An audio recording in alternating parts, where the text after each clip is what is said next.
ক্রমেই বই প্রেমীদের ভিড় বাড়ছে অমর একুশে বইমেলায়। আজ পঞ্চম দিন বেলা গড়ানোর সাথে সাথে বইয়ের কাটতিও লক্ষণীয় হয়ে ওঠে। আর প্রকাশকদের ভাষ্য, প্রথম সপ্তাহে বাড়তি বেচাকেনার এই ধরন সামনের দিনগুলোর জন্য শুভ ইঙ্গিত। প্রতিদিনের মতো আজও মেলায় এসেছে ইতিহাস রাজনীতি বিষয়ক নতুন নতুন বই। শাহেদ জাহিদের প্রতিবেদন।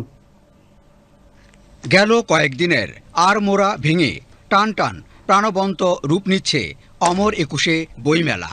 এ আয়োজনকে যে অর্থে লেখক পাঠক প্রকাশকের মিলন মেলা বলা হয়, সংস্কৃতির উৎসব বলা হয়, এখন সেই চেহারাই হয়ে উঠছে দৃশ্যমান।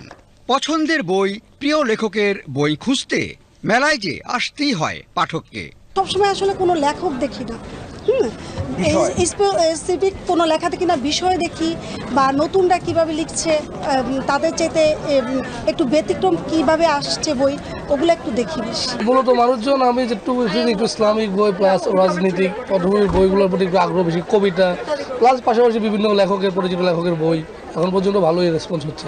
পাঠক আসছে মোটামুটি, পাঠকরা সায়েন্স ফিকশন, তারপরে হচ্ছে হরার টাইপের, তারপরে উপন্যাস, এই ধরনের বইগুলো পছন্দ করে। প্রথম দিকে লেখক প্রকাশকদের উপস্থিতি কম থাকলেও এখন বেশ দেখা মিলছে। বইয়ের নাম হচ্ছে আপনার পার্সপেক্টিভ, এটা স্টিল অন দ্য প্রিন্টিং, আশা করছি এক সপ্তাহের মধ্যে চলে আসতেছে। র ম্যাটেরিয়ালস এই সমস্ত দামগুলো যদি কমানো হতো তাইলে আমরা পাঠকদেরকে সেই আরও স্বল্প মূল্যে দিতে পারতাম। এবারের বইমেলায় নতুন অনুষঙ্গযোগের পাশাপাশি বেড়েছে স্টল। তবে বই কিংবা মেলা অঙ্গন প্রশ্নে গুণগত মান রক্ষার বিষয়টিকেই বড় করে দেখতে আগ্রহী পাঠক সমাজ। অনেকেই মেলায় নিছক ঘুরতে এলেও বিষয়টিকে ভাষা সাহিত্য সংস্কৃতির জন্য ইতিবাচক বলছেন মেলা সংশ্লিষ্টরা। মেলায় মানুষে মানুষে ভাব বিনিময়ে নতুন চিন্তা চেতনা বিকাশেরই পথ তৈরি হয়ে যায়, যা শেষ পর্যন্ত উঠে আসে বইপত্রে।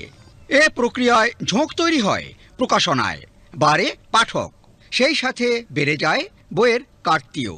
মেলার আসছে দিনগুলো নিয়ে তাই তো ভীষণ আশাবাদী বইপ্রেমীরা।